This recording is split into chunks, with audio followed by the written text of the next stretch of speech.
যারা এখানে উৎসব করছে তাদেরকে আমরা অ্যাপ্রিসিয়েট করি, কারণ ভায়োলেন্সহীন যে কোনো উৎসবকে আমরা সাধুবাদ জানাই।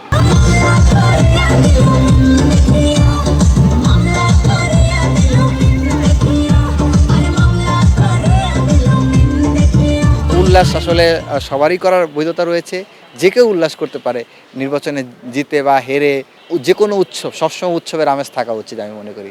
মানুষ আসলে উৎসবের আমেজের মাঝেই তাদের জীবনকে খুঁজে পায় বেঁচে ফিরে। তো আমি যে কোনো উৎসবকে আসলে সাধুবাদ জানাতে চাই। তবে আমার মনে হয় যে উৎসবের ক্ষেত্রে কাউকে মনে কষ্ট না দিয়ে যদি উৎসবটা করা যায় সেটা আরও অনেক সুন্দর হয়, এবং সবথেকে বেশি বেটার হচ্ছে যে আপনারা উৎসব করেন যেভাবেই পারেন করেন, অসুবিধা নেই। এটি নিয়ে কোনো কেউ আপনাদেরকে বাধা দিবে না।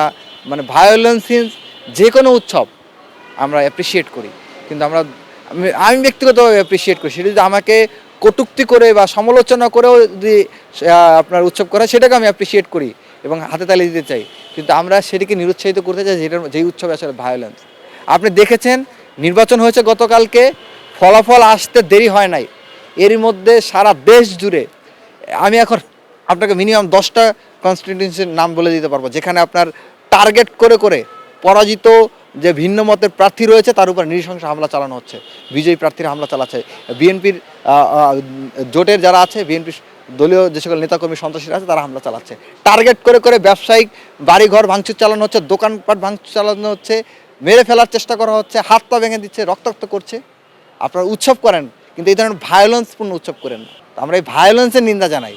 উৎসব করেন কিন্তু সব জায়গায় যতগুলো আসনে ফলাফল ঘোষণা হয়েছে সব জায়গায় আমরা চাই যে উৎসব হোক, এবং এই উৎসবে যারা হেরেছে যারা জিতেছে সবাই সেই উৎসবে সামিল হোক, কারণ দেশ গড়ার উৎসব।